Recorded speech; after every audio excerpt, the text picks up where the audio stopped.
We got 1 minute. Less than 1 minute. Karen, is the volume up?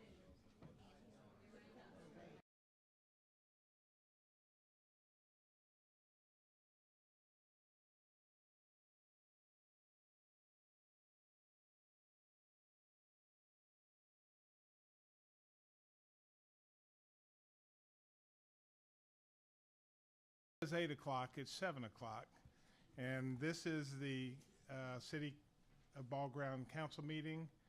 The mayor's not here tonight, but we're going to carry on in his place. So I'd like to call the meeting to order, and the first order of business is to recognize our Veteran of the Month, Mr. Al Fowler. A little history: Petty Officer 3rd Class Al Fowler served in the military 1966 to 1972.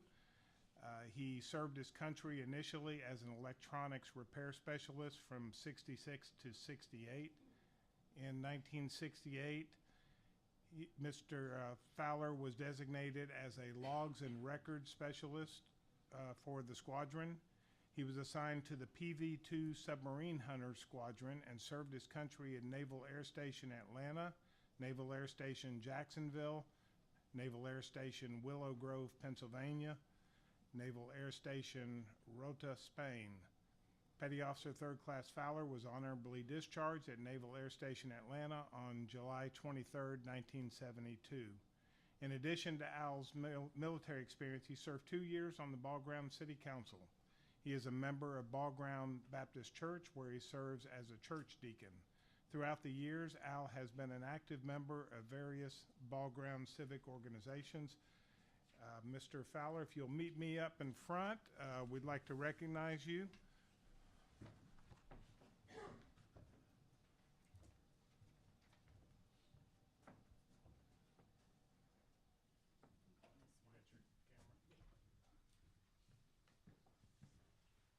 Fowler, it's our honor to recognize you as our Veteran of the Month.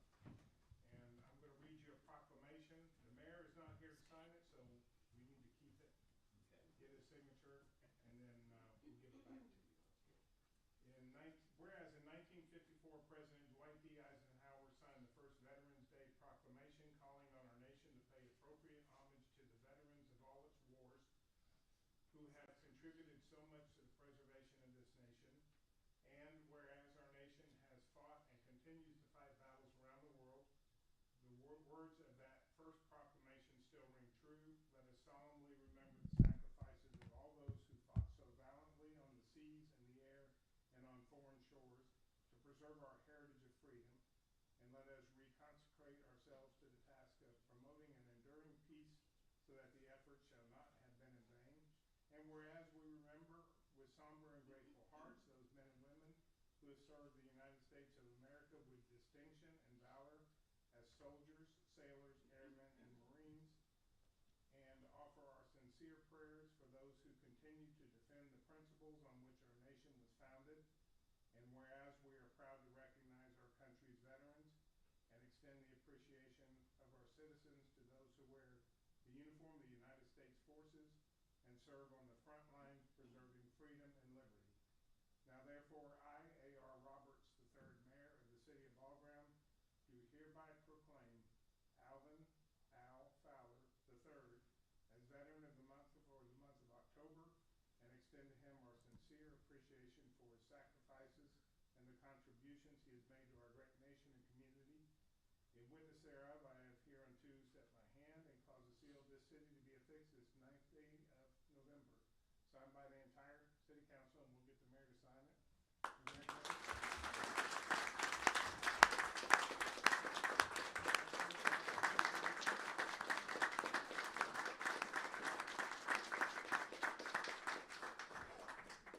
The challenge coin that he's presented with, the Veterans of the Month all get this. The back of it is our Veterans Memorial. The front is our City of Ball Ground seal. And we have at least 2 past Veterans of the Month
Okay, moving on. We're ready to approve the agenda. Has everybody had a chance to look at the agenda? Yes. Any changes? If not, we'll entertain a motion to approve. Motion to approve. Second. We have a motion, a second. All in favor? Aye. No opposed? Okay. Next item is appearances and public comments. And our first speaker is Mr. Ryan Turnage, owner of Barrel House Coffee, and previous Veteran of the Month. Thank you very much. So I just wanted to take a few minutes to come up here and thank a few people for helping our business out and our community out in recent days. Some observations that we've had. I apologize in advance. We're going to be parting ways a little bit early. I got some folks from Colorado that are temporarily in town, so we want to go entertain them and get some ice cream before it shuts down. So we deal with, at Barrel House, we deal with some, I'll call them unruly customers occasionally, unfortunately, that come through. It's just part of doing business. Some of those folks, we need to get some legal advice, some professional advice, some city council advice. And the response we get when we do that is just phenomenal. We have the best experiences with the city and specifically with our Ball Ground Police Department. Really, these two gentlemen right here, Sergeant Matt Young and Officer Witherington, they volunteered to come to Barrel House and train all of our staff on how to deal with unruly customers and really just show the support and the love they have for our community and the staff at our shop. So it was really great to see. It was a great involvement with all the staff. The staff feels very safe and comforted, and I just wanted to take the time out to come up here publicly and personally thank Sergeant Young, Officer Witherington, Chief Reeves, all the Ball Ground Police Department. The city manager here also played a part in giving advice and talking us through some situations, and it was just very much appreciated. So I felt it was necessary to come up here publicly and just show my appreciation. So that's all I have to say. Thank you so much, Mr. Turnage.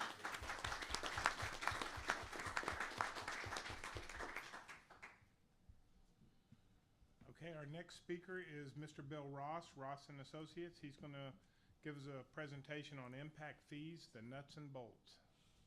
Welcome, Mr. Ross. Thank you, Mr. Nelson. I appreciate you all being here just to see me. This is first of all, let me ask, did everybody get a printout? Oh, okay. Okay, good. I brought extras. This is kind of a impact fees 101 kind of presentation. This is the kind of presentation I normally give to citizen advisory committees, and you're going to need to appoint a committee. In fact, is that on the agenda today? Yes, okay. So this is really basic kind of stuff, but let me go through it with you nonetheless. You're right.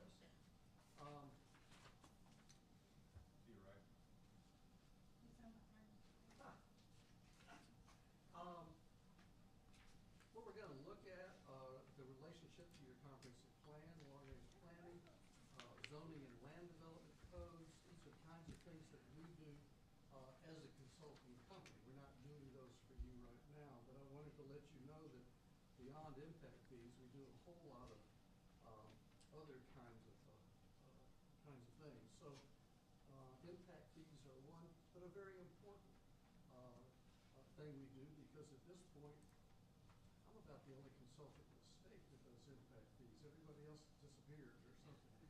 So there are others, particularly from out of state, that have done a few impact fees. But we've done about, there are 54 impact fee programs that have been done in the state. We've done 50 of them. The other four were done by two different out-of-state consultants, 2 and 2. And they did a good job, but this is a kind of a specialty with us. I helped write the law, so I've been with impact fees for a long, long time, since the late 50s when it was put together. Why impact fees? Well, the idea is that as your city grows, the the requirements, expectation of your citizens and your businesses is that you have public facilities that provide a certain level of service. The fire department, parks and recreation, roads, they're looking at parks and roads in particular. So people expect they don't really want to see the roads get all crowded. They don't want to see that they can't get into the park anymore because there's too many picnics going on. So the idea is that impact fees help pay to improve the roads and the parks and recreation facilities so that the level of service who live here today will be able to continue to enjoy the use of those facilities, and new folks moving in will also be able to enjoy recreation facilities because they'll pay impact fees, which will go to pay for more park facilities, maybe even some more park land. That's the whole idea. If you didn't have impact fees, it's the people and the businesses who are here today, they're going to pay for most of that. So this is a way to get everybody to pay their fair share of the cost of having these improvements and these services available. A little chart here gives you an idea. One of the things about impact fees is you collect them as new growth occurs. So if you look at the dark blue is your tax base today, and of course that tax base continues. It goes up, but it continues. As new growth occurs, your tax base goes up and up and up. Well, on day number 3 or year number 3, you're not getting much from new growth through the property taxes. It only grows slowly. And if you actually do the math on this very simplified chart, it turns out that new growth and development will end up paying maybe 20–25% of the cost of the improvements, because the folks who are here now are going to keep paying their taxes, and they're going to keep paying for those facilities. So the tax base goes up slowly.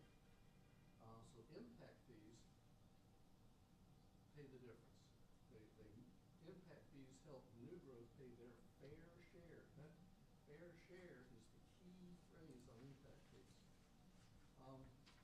There is an impact fee law passed back in late 80s, and it deals with all of these things. It deals with what public facilities can you collect impact fees for.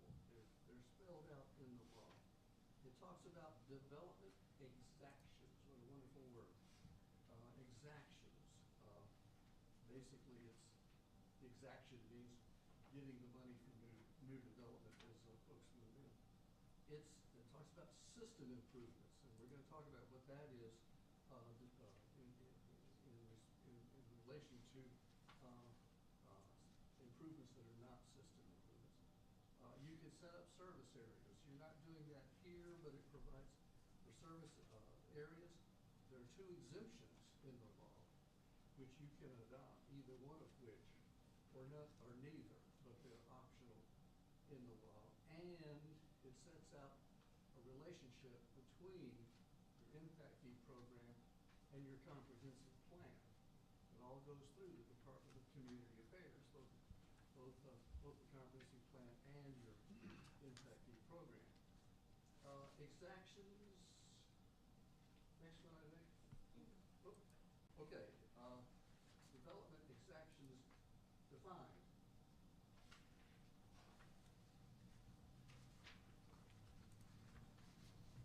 There we go.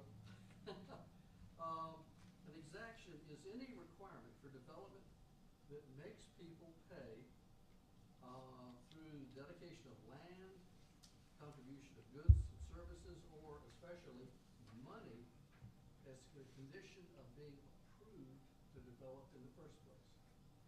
Now, most commonly you see those as conditions of zoning. We'll approve your zoning, but we need you to widen that road. We need you to do this or that.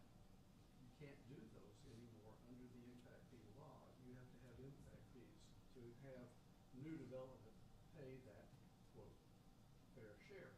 Now, you can still ask folks new development proposals to pay their improvements that specifically serve them. That's called a project improvement. You approve a subdivision, the developer has to build the roads in the subdivision, sidewalks maybe, water, sewer. Those are project improvements. You continue to require those as always. But if you say, well, we want to approve your subdivision, but there's an intersection about a mile from here that's really overloaded, we want you to help us out with. You gotta have an impact fee to get them to pay their share of that improvement.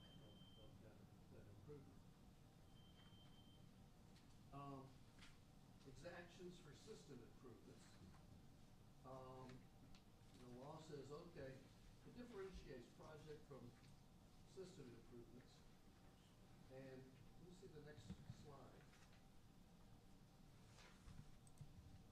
There we go. The system improvements, I'll talk about what a system improvement is a little bit more in a second. But if you want to have new development pay for a so-called system improvement, not the streets in the subdivision, but that intersection way down the road, you can only do it with impact fees. It's one of the things the impact fee law sets as a requirement. Now the impact fee law, as you can see, includes all of these different kinds of public facilities. These are the public facilities that you can charge impact fees for. Animal control is new, by the way. It was added a couple of years ago. But there's a couple of things that are missing on here. Schools. Schools, you can't charge impact fees for schools. Now, the county runs the schools, but that's because back in the late 1980s, when the law was written, the state constitution said that public education could only be funded with property taxes. So they weren't even qualified. Now, in fact, I just read recently, state legislature has a bill before them to start talking about letting schools have impact fees too, because since then, SPLOST kinds of things, all kinds of ways they could fund their improvements. But way back in the late 1980s, they could only do property taxes. The other thing missing here, I don't know what happened. Landfills, waste disposal. It's not on the list, and nobody knows, including me, why that was left on. So at any rate, but just about everything else you can imagine is on the list of potential public facilities. Now, in your case, of course, we're looking at roads and parks and recreation as part of our study that's going on right now. We speak just a little bit about project versus system improvements, and I think I've probably said enough about that already. But a project improvement is something that only serves that development. It doesn't serve anybody else. It's the streets and sidewalks in a subdivision, that kind of thing. Whereas a system improvement is an improvement to something that serves more than just a particular subdivision or a particular area. Major road projects, for instance, a park. Your parks serve a whole lot more people than just a particular subdivision. Those are system improvements, and as I said, only system improvements can be included in the impact fee program. This next little drawing gets us down to what exactions are in the law. All of these things are exactions. Project improvements, local subdivision street, system improvements like land for a school, but of just the ones on this chart, the only ones that are eligible for impact fee funding on this list is land for a library and recreation facilities. Can't build a new city hall.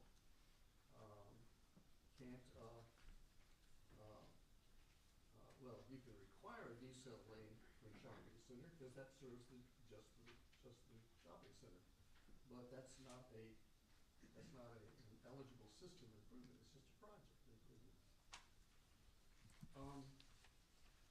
One other comment on system improvements.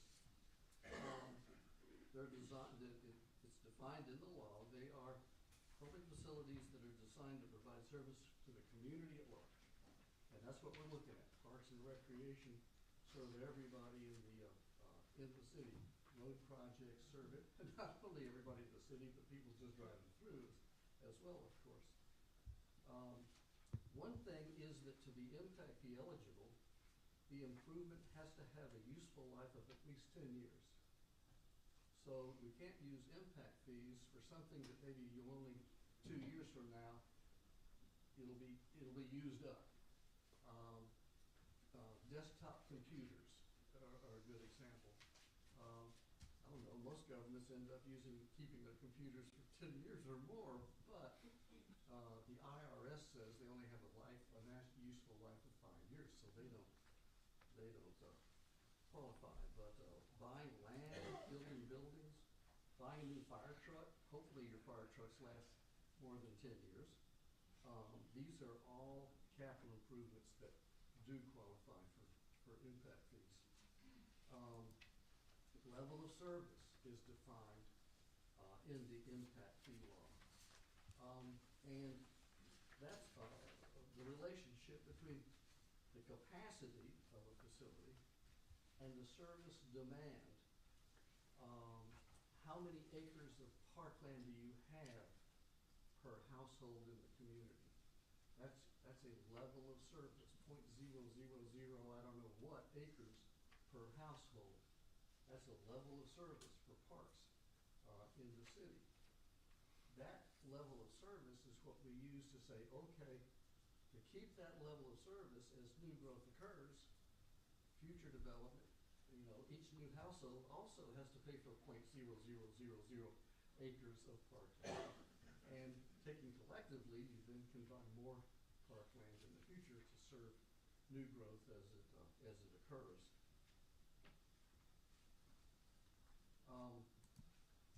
There's a planning connection here in that there's something called the capital improvements element, the CIE. That's the second report that we will be producing.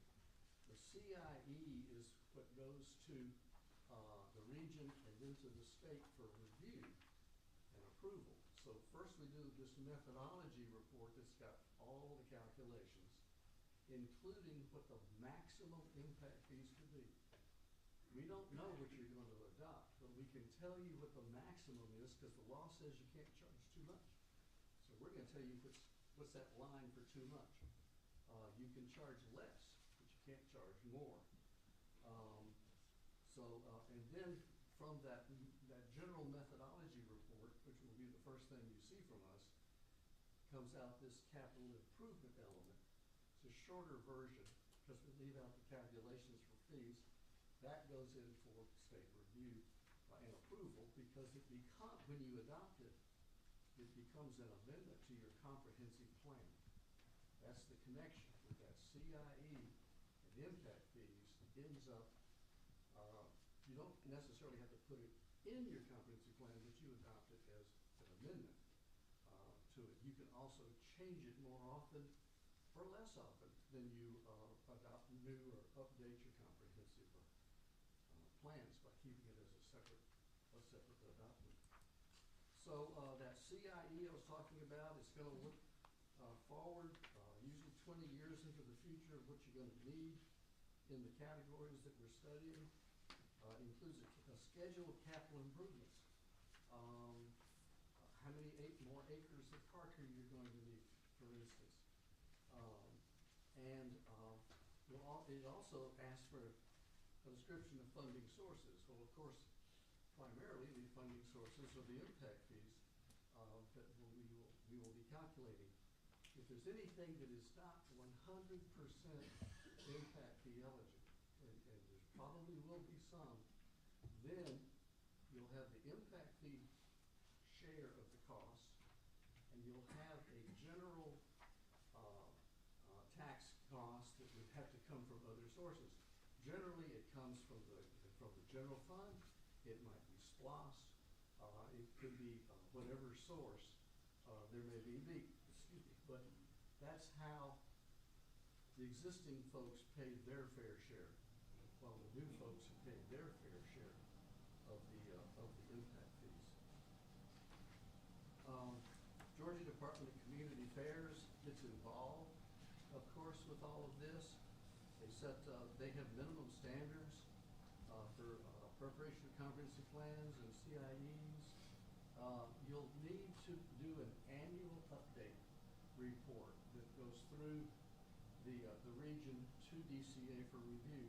The annual report will be how much money did we have in the bank? How much money did we bring in the past year? What did we spend it on? How much interest did we make on it? You've got to put the impact fees, by the way, in an interest-bearing account. So obviously you're going to be reporting, well, how much interest did you make on it? And how much did we spend in each of those categories? If you collecting a Parks and Recreation impact fee can only be spent on Parks and Recreation facilities, obviously. So then the bottom line is, okay, how much money have you got left over? And you'll report this on an annual basis, depending on whatever the state has set for your standard annual update date, and it'll keep rolling forward. What you should include, what we always include, of course, is beyond just the facilities that you did this past year for the report, but also how about all the others? All the other projects that are in there, what's the status of those? And it becomes a management tool. So staff always knows, well, 5 years from now, we have a project that's scheduled in there. We should strive to meet that. If we can't, we could delay it. If you need it faster, you can move it up. But it's a management tool as well as a report to the state. This is the whole process that we're following. That little green thing, you've already selected the public facility categories to look at, parks and roads. We're working on the methodology report. We've done a partial draft that has the population forecast, the employment forecast, taxes forecast in there, but we haven't done the calculations on the 2 facility categories yet. Those are underway. I was hoping to have them done today, Eric. But at any rate, when we finish those 2 chapters, we will have a full methodology report. That methodology report will report to you, here's the maximum impact fee you can charge to pay for all of these improvements.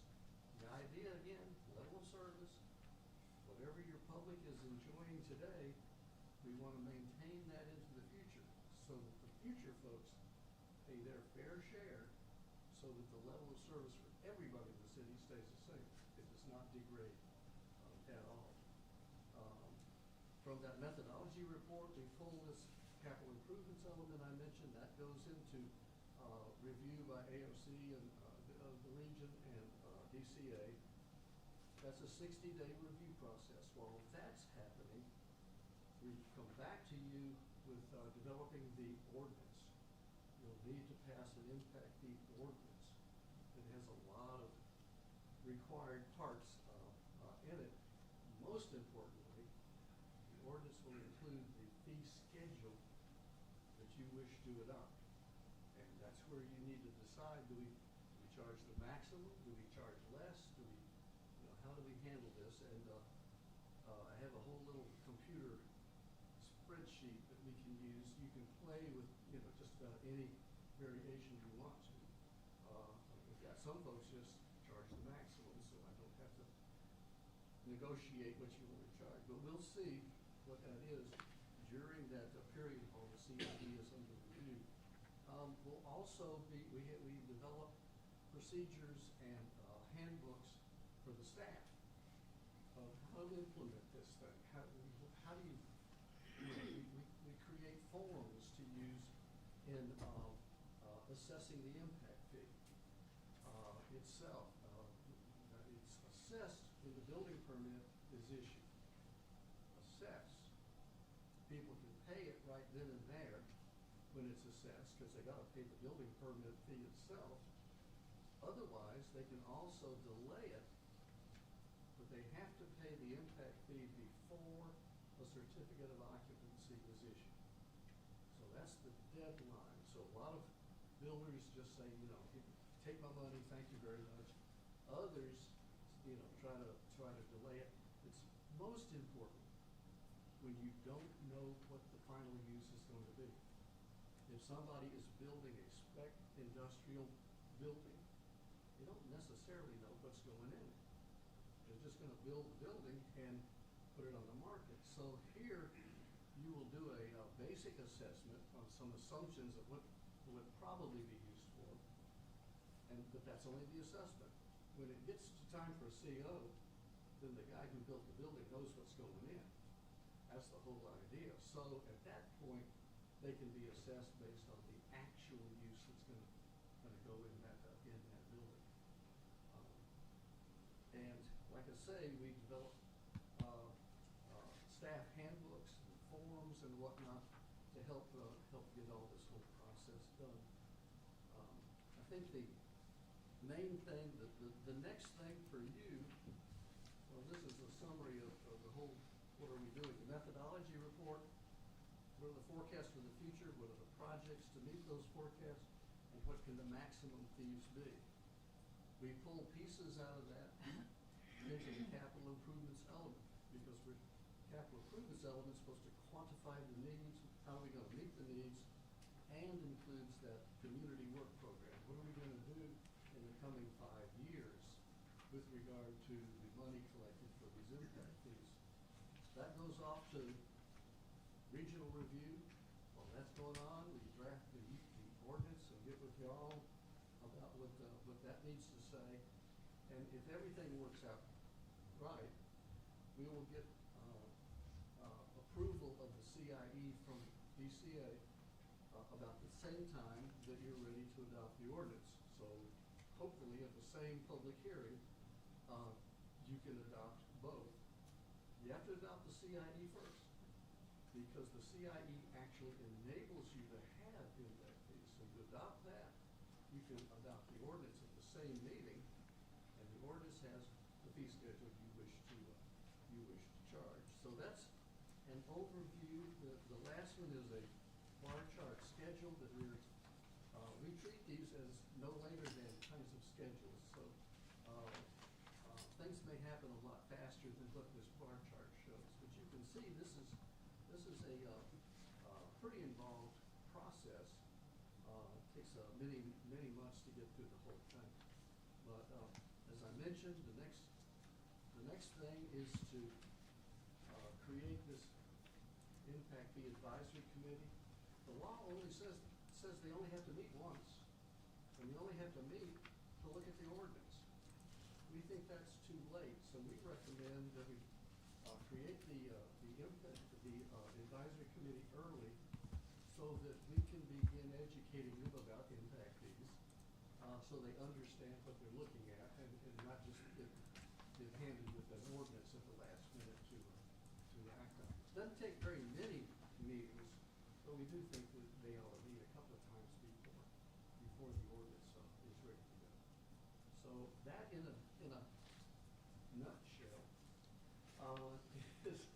is what we're doing, what the process is, where we're going, and a basic schedule on what you can expect from us. And I have to admit that at Eric's urging, I had hoped to have that methodology report ready for you to look at, but it just didn't happen. But it's not very far in the future. I've got all the data from staff that I need to put it together and cost it all out. But like I say, it results in what can the maximum impact fee be, and that's based on what have you already spent, what have you invested in parks and recreation, what are you going to have to spend on roads in the future to serve your development. Is everybody still awake? Okay. Can I answer any questions? I do have a question. Yes, ma'am. Once the impact fees are established, we'll just say, and I understand that it does go by our capital improvements plans, but things change. Yes. So if we came in and added a bunch of, for our Parks and Rec or our roads to our Yeah. capital improvements plan, Yeah. does, in order to change the impact fees, once it's established, how long is that established? Well, What do we have to do if we need to get more? I mean, you Yeah. know, you need to go through this process again to calculate what the fair share should be, that's changed from before. Now, there's two kinds of things to look at. One is if you adopt a fee that's less than the maximum, you can come back and amend the ordinance to raise the fee, up to that ceiling. It requires two advertised public hearings, at least 2 weeks apart, before you can do that. So you can amend the ordinance if you Up just to. wanna increase the fee. If you wanna say, well, wait a minute, we've got this great idea for a whole, we wanna buy some recreational helicopters, and the helicopters aren't in there, you need to go back through the process of, impact fee program to get those helicopters in there. so and it's the kind of, cost. it's starting from ground zero again? Yeah. Okay. And it's not unusual, for cities and counties to redo these things about every 5 years, 6 years, because, we do 20-year projections. We've made a lot of assumptions about future growth and future employment opportunities in the city. Well, what if things are going different? What if we have another housing collapse like we had, in the late, 2008, 2009?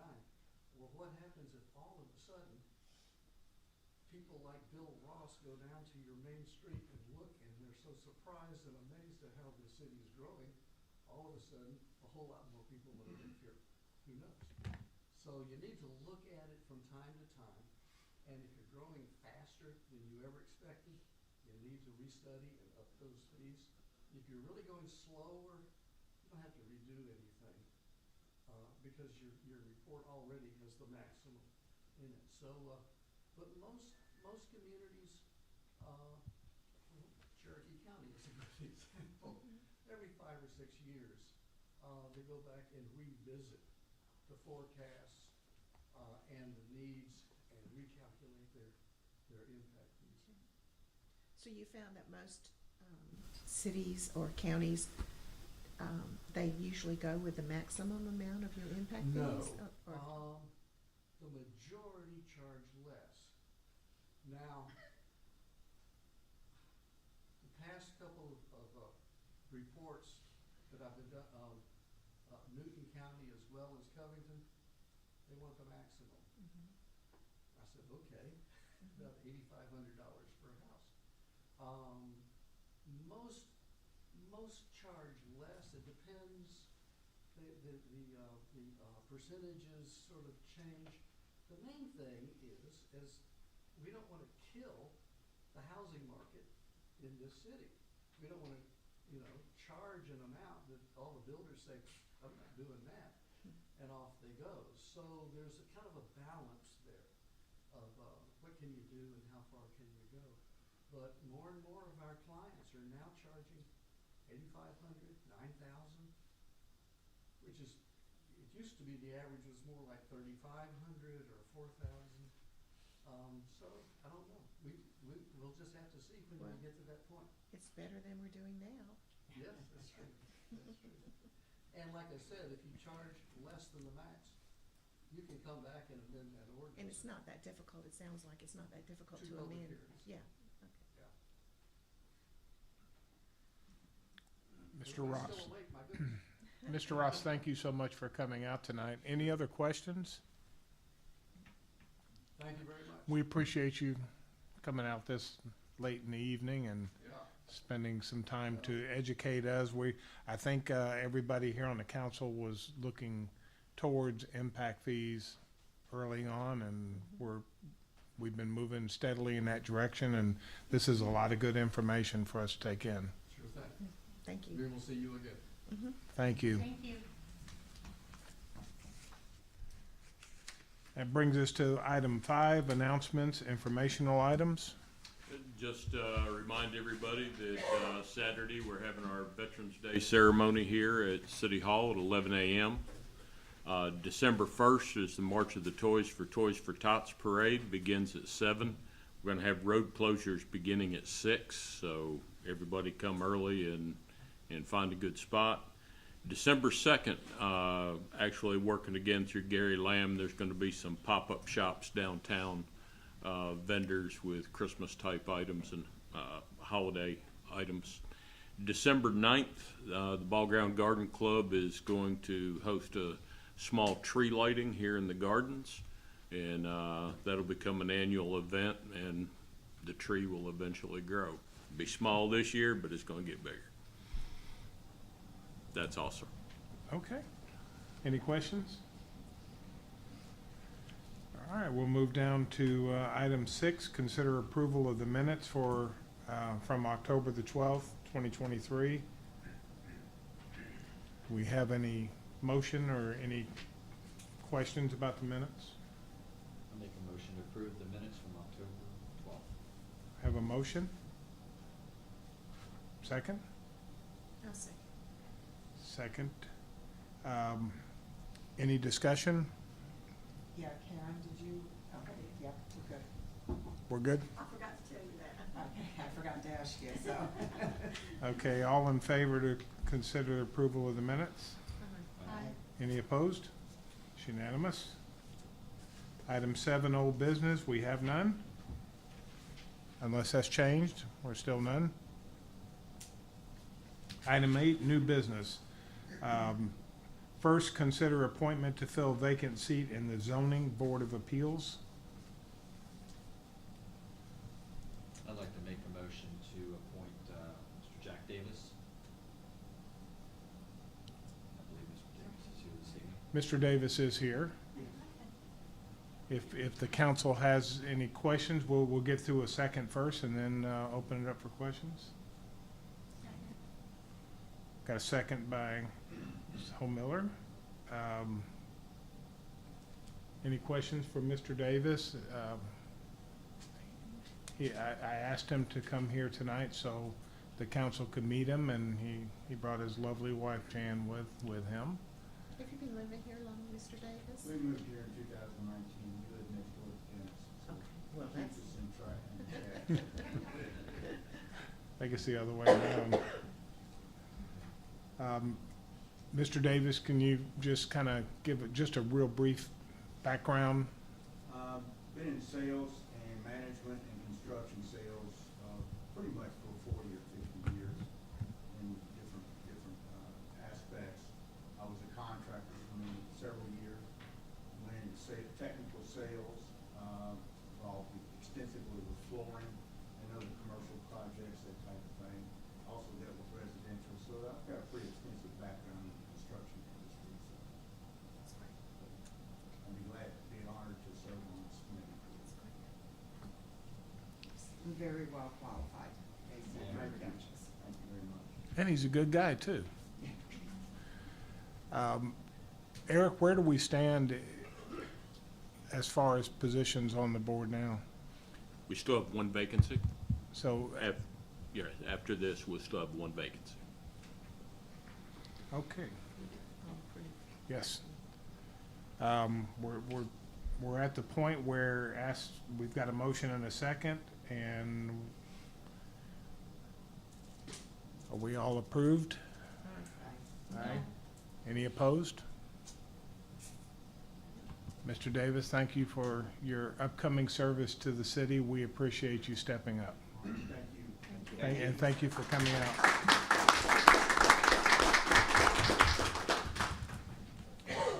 Item B, consider appointments to Impact Fee Advisory Board. I'd like to recommend Mr. Brad Smith. He's a current builder and developer that is working in the city. So I think it'd be, we needed to put a developer on the impact fee on there as well. And I think that would be a good appointment. Met with Mr. Lilly about him. He recommended him as well because he just seems to work fluidly with the city. So it's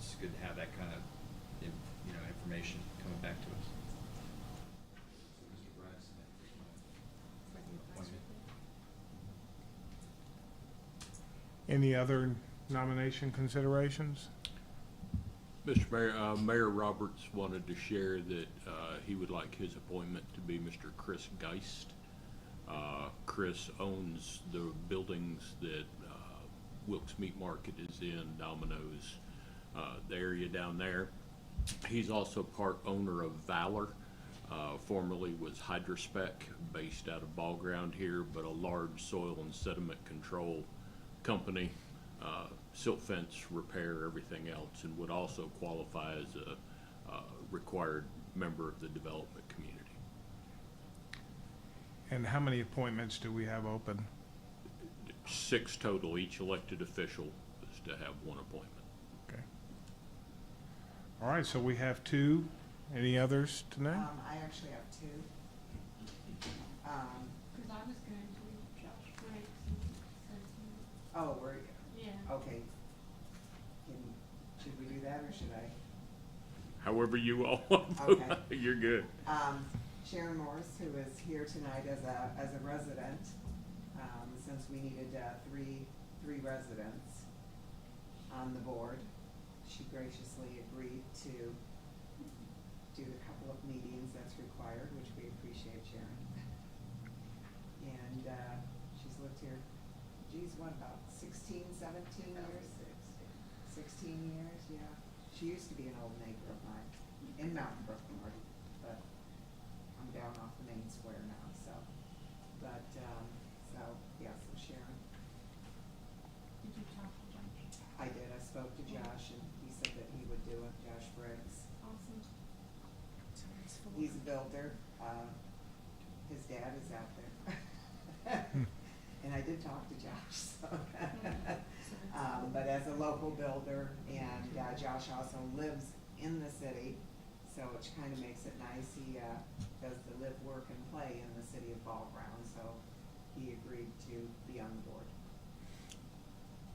Okay, so we have 4. We have 4. All right, I guess we can take these all together. Is there a motion to approve the 4, unless any council member has objection? I'll make a motion to approve all 4. Second. We have a motion and a second. All in favor? Aye. Any opposed? Okay, we need 2 more. Item C, consider resolution Cherokee Beautiful Organization. Eric? Yes, we had wanted to affiliate with Keep Cherokee Beautiful. Originally, it was just all gonna be a handshake kind of agreement. It still is. But they have just decided, they just did a resolution with the city of Canton, and they felt that it'd work well to do a resolution with us. No real meat in the resolution, just saying we're gonna work together, coordinate together, and they'll check with us on roads in the street. They supply the materials and whatnot.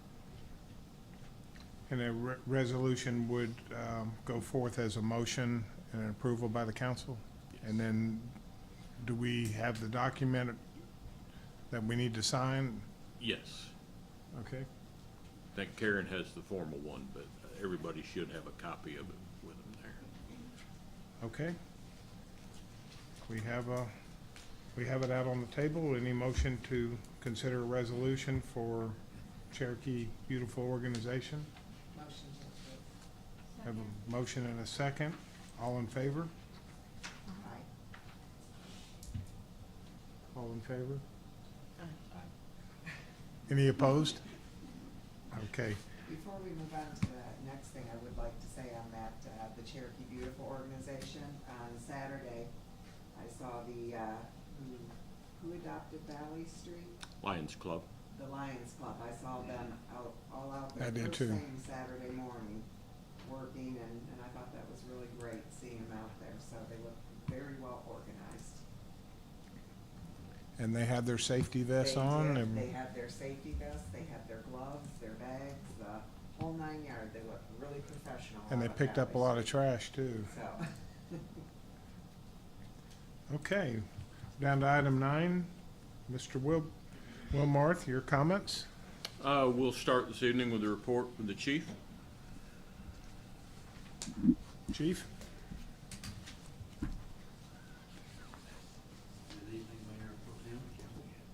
Good evening. Our monthly report, we have a total of 234 calls for service or activities that are broken down on the slides we have. Citations were 32.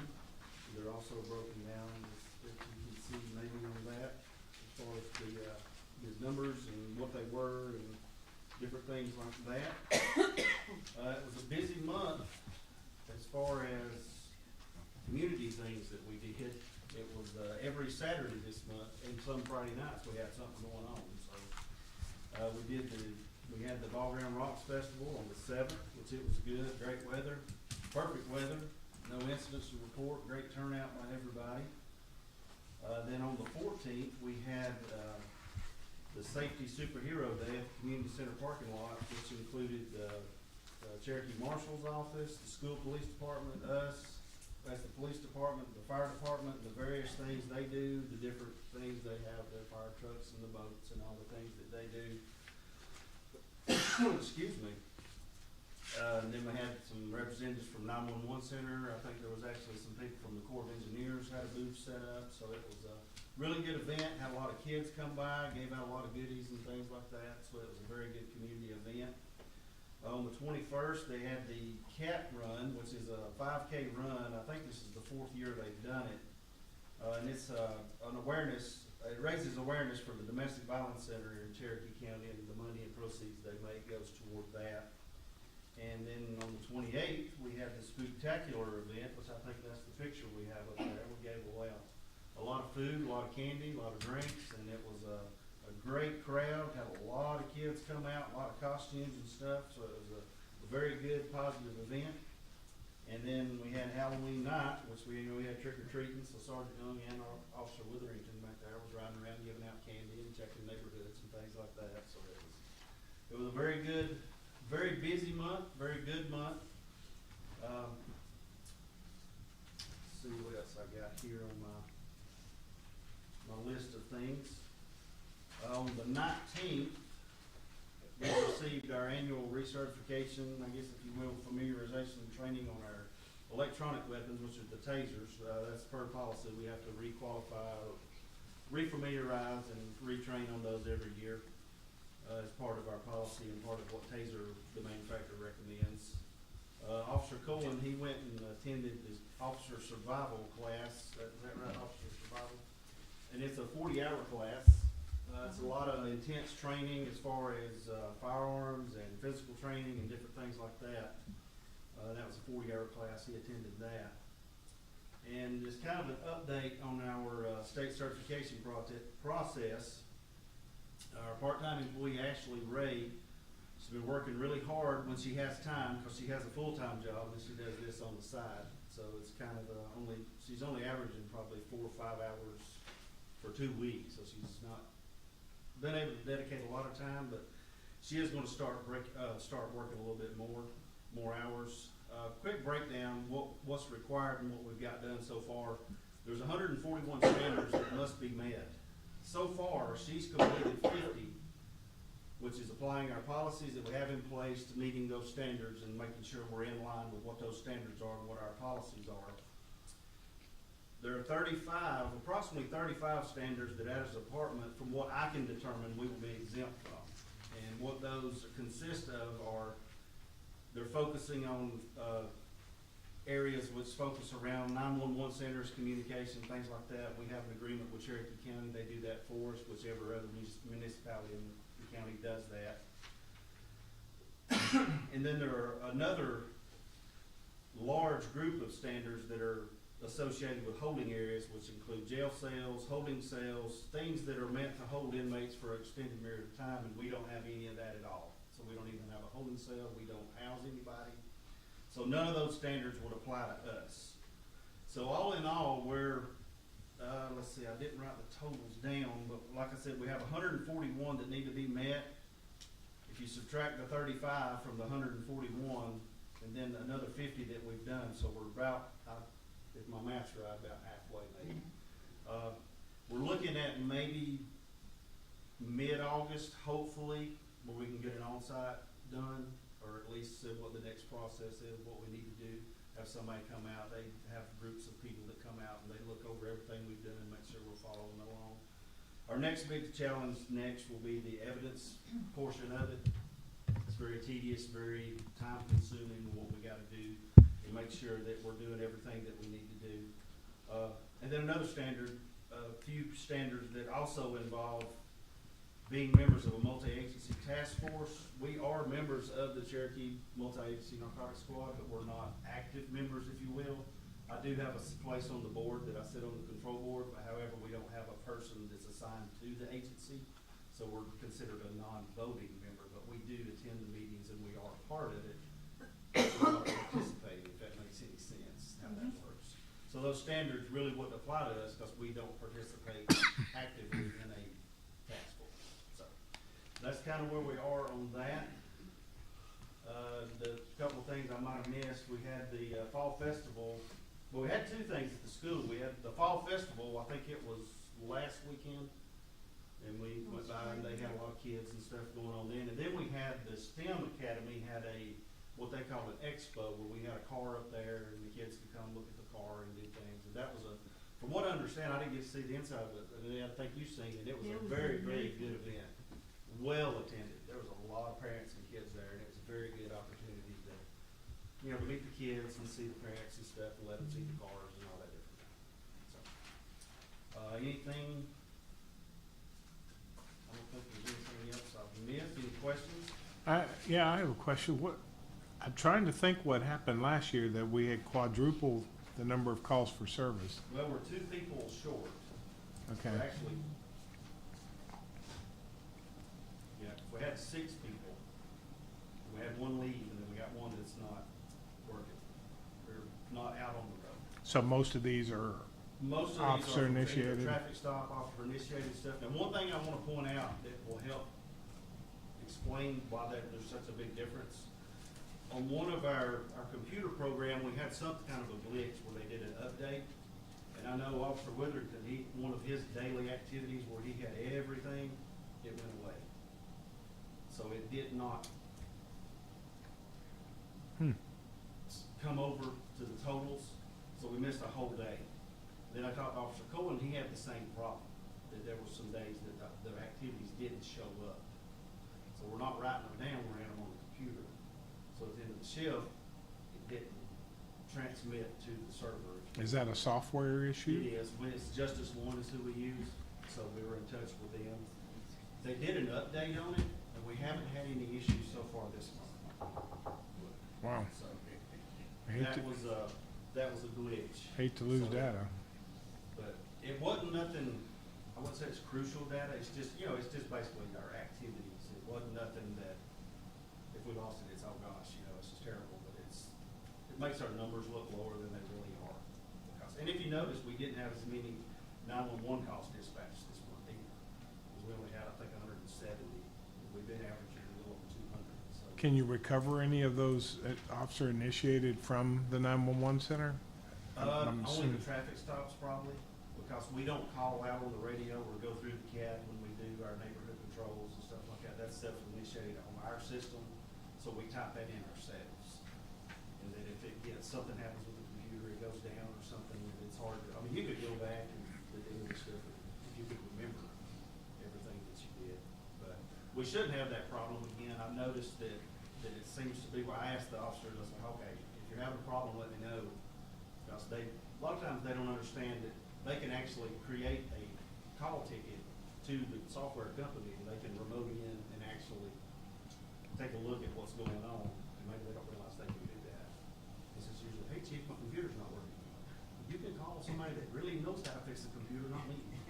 But that's kind of, we had a little hiccup in the Okay. works there. But it's, like I said, our numbers are usually around 300 or more.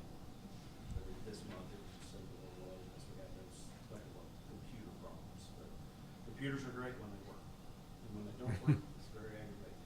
And everything we do now is on computer. We don't handwrite anything.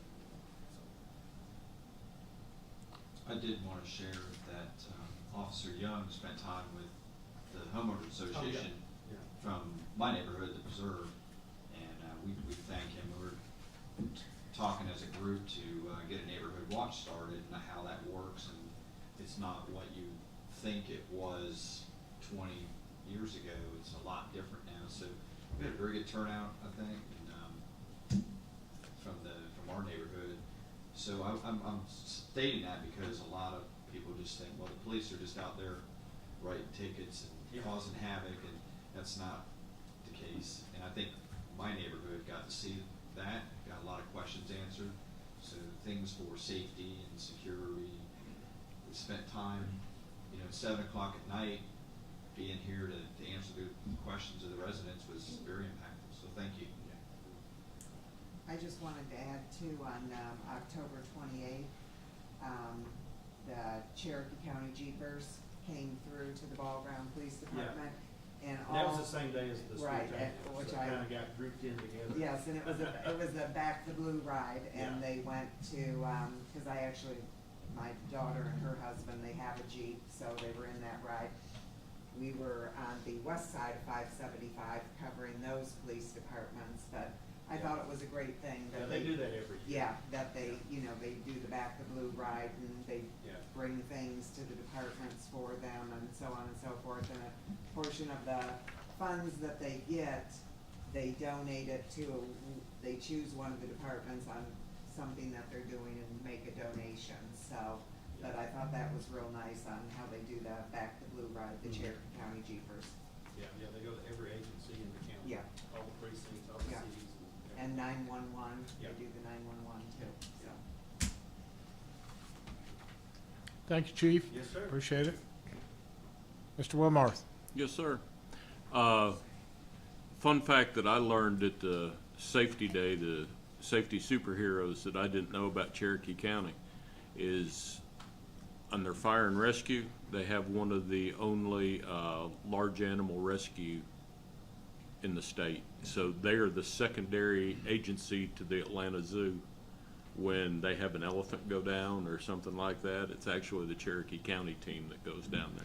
I thought Forsyth County had one too, so they don't have one anymore.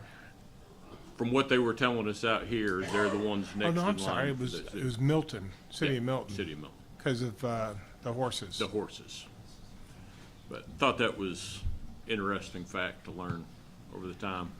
Everyone should have a copy of the financial reports. We closed out October with a fund balance of near 2.6 million, with about 1.25 million of that in utilities.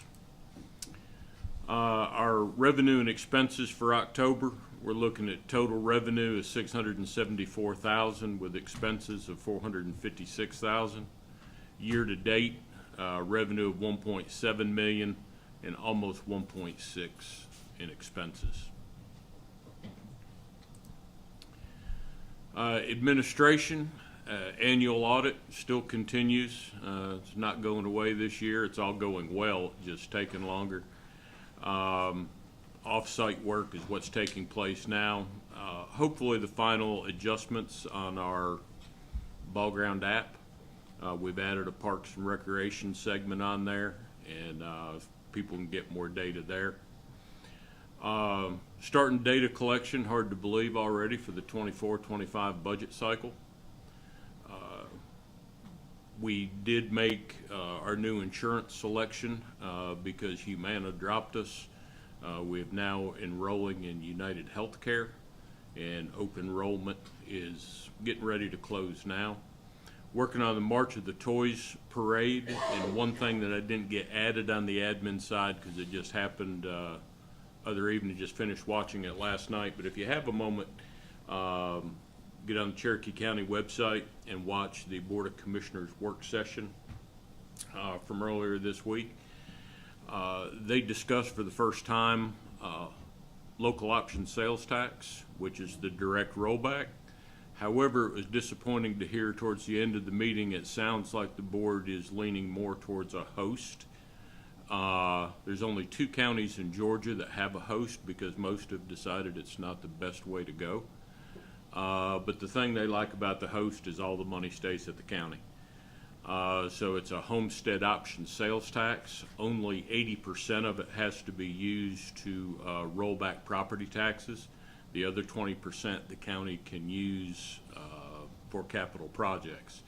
So if you have a dialogue with our commissioners, lost for the cities and for city residents is obviously the best approach. Host, like I said, there's only 2 counties that currently have it in the state.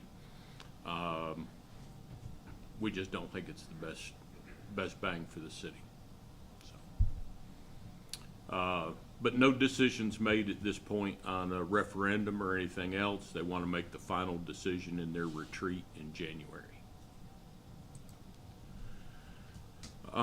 My Town app that we talked about earlier, we have added the recreation tab, and it's still updating on that. On the multiple screen displays, ETC is set to be here November 16th. You notice the 2 big boxes in the corner, those are the big screens that'll go up here. We're taking down the luxurious lamps off of the wall. And that's for you. And have those up. They'll also be installing the rest of the pads here on the council day for hopefully a better viewing opportunity for everybody. Capital projects, we should see work on Mound Street hopefully next week. We have also changed our traffic engineer. We have selected a new company. It's W&A Engineering. They're doing a couple of things for us now. They are doing our stormwater plan reviews. They're a big company, but they are also going to be, we're going to be bringing them on board to do our post-development inspections for all new developments. So they'll actually come in during the development process once they've reviewed the plans, be checking the roads. They can do coring samples at the end, inspecting the curb, gutter, sidewalks, everything else on our behalf. What we will be bringing to council probably next month is a request for adjustment in our fee schedule that will have a standard development fee, and that development fee will be enough to cover staff interaction, maybe $300-400 plus cost, because every development is going to be different, and the plus cost will be enough to pay the engineer services for all these inspections that they need to complete.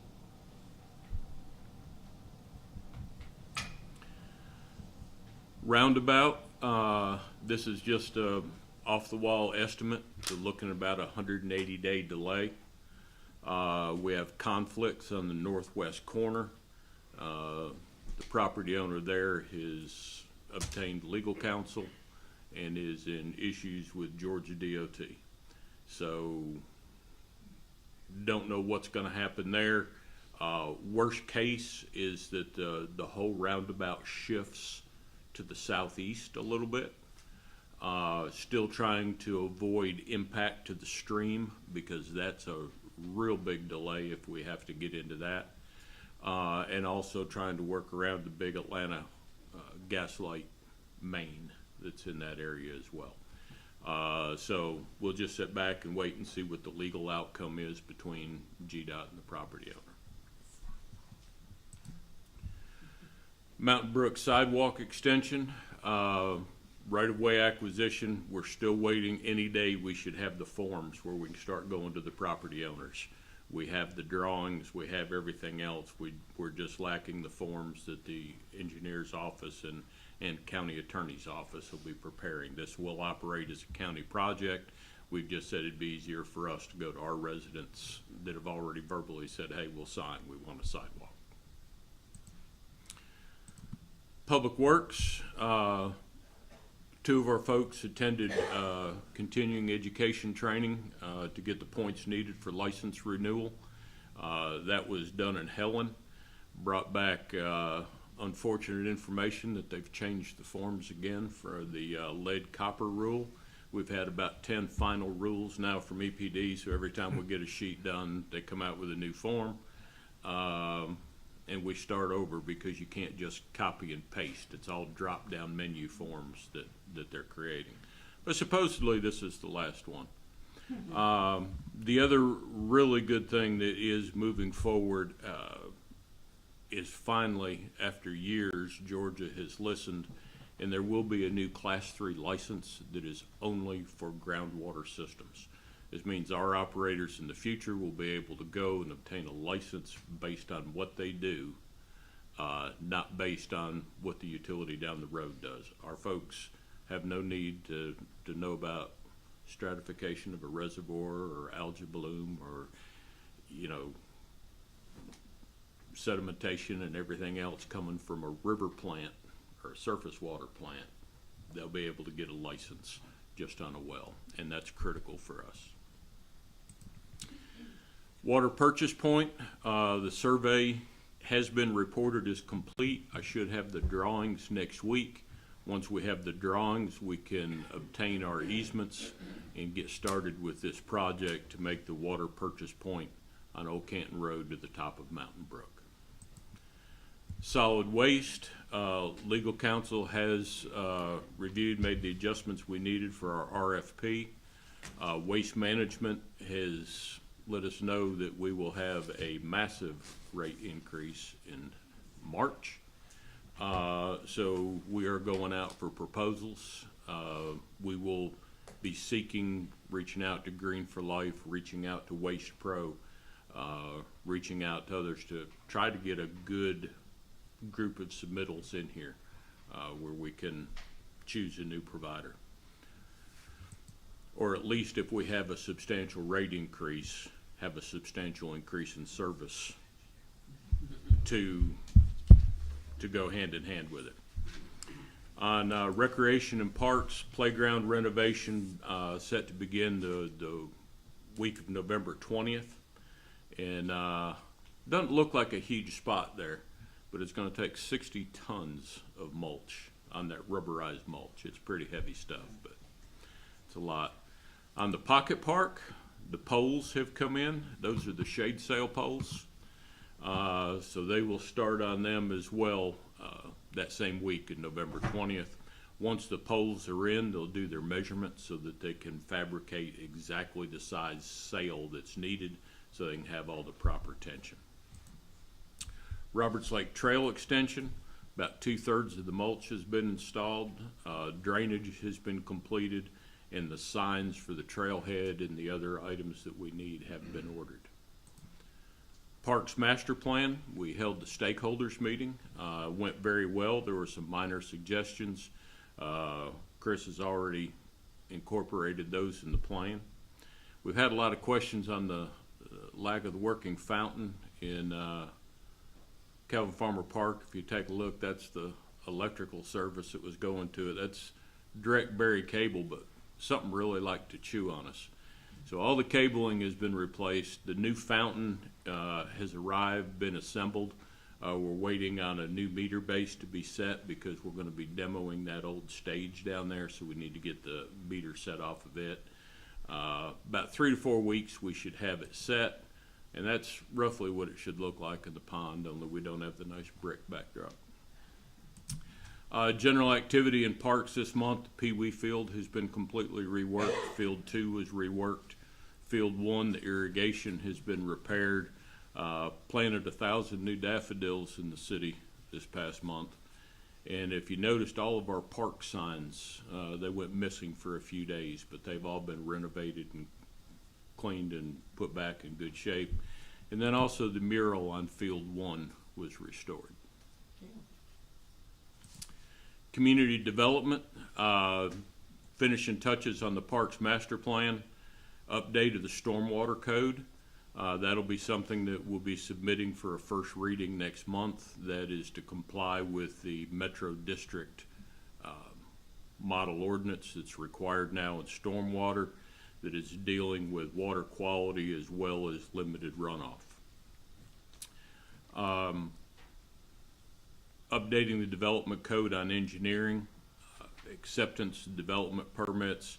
Also, one of the big time-consuming things that they've been working on over there is we're in the midst of the ISO survey. Everybody thinks that only applies to firefighters. It doesn't. They're in the middle of your building permits, your building standards, codes that are adopted. certifications of the inspectors, records, everything else. So Chris has been working a lot on that with the ISO team. I think they're out of New Jersey, Chris, I think. It's all done online. But building permits, there were 6 issued last month.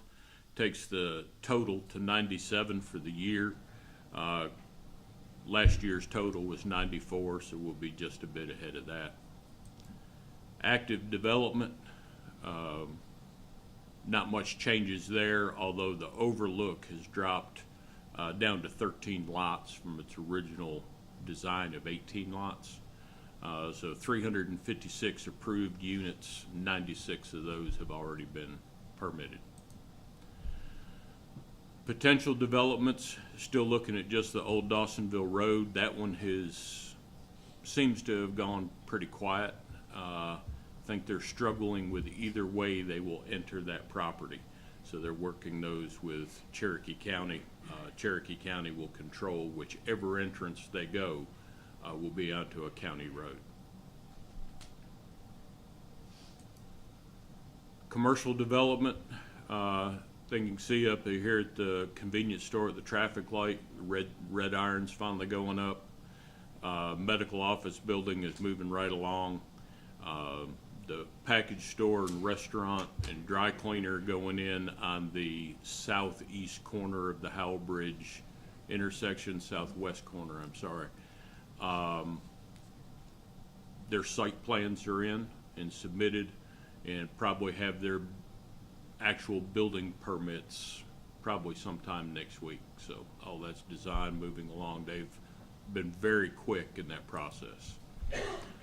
Infrastructure acceptance, we went ahead and hired TerraBuild to come out and do the final inspection on stormwater at Mountain Brook because of some pond concerns there.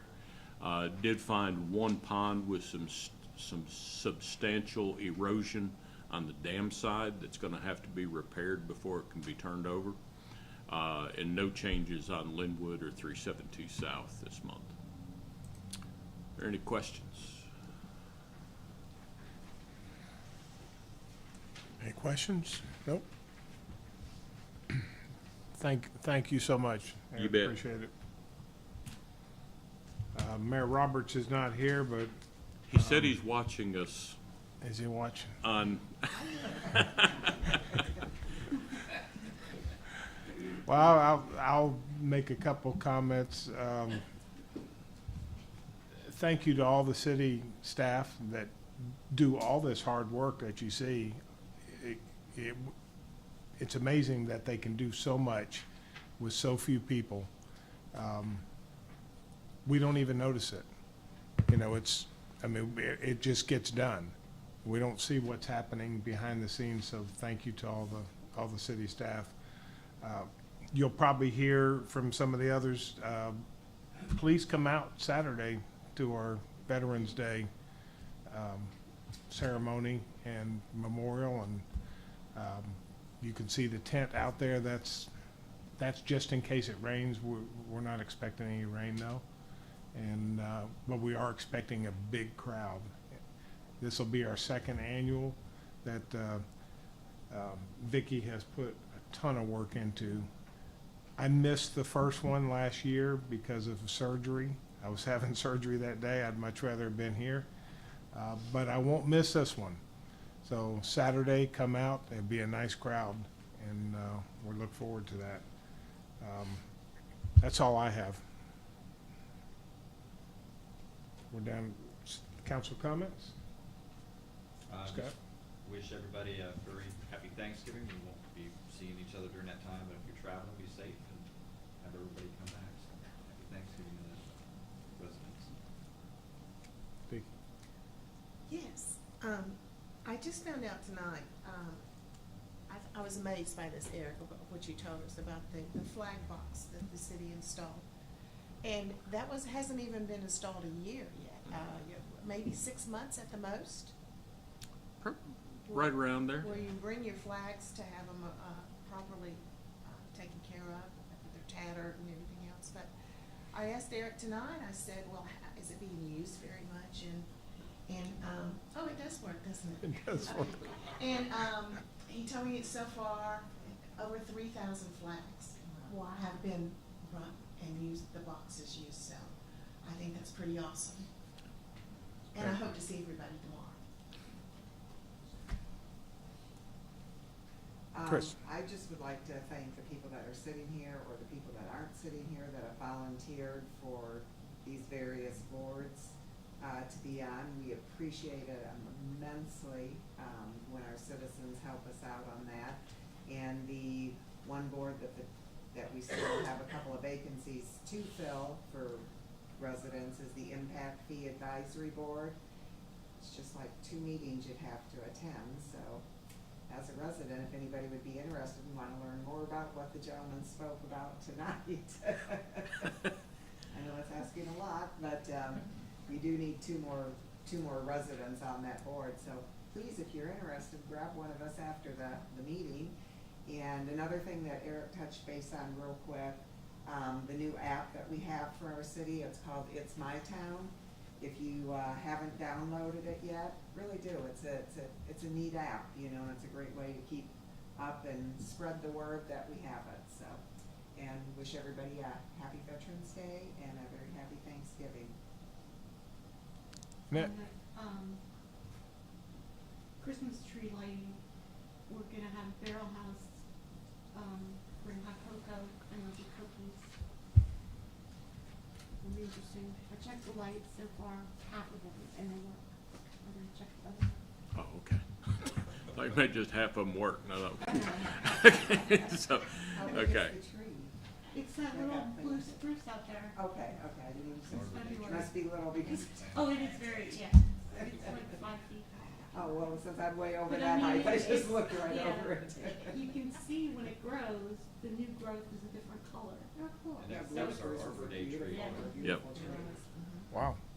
It's a cool tree. Vicki, do you want to make a correction? Yes, I said I hope to see everyone tomorrow, but I really meant Saturday, so. Sorry about that. We're open to item 12, public comments. Would anybody like to come up and speak?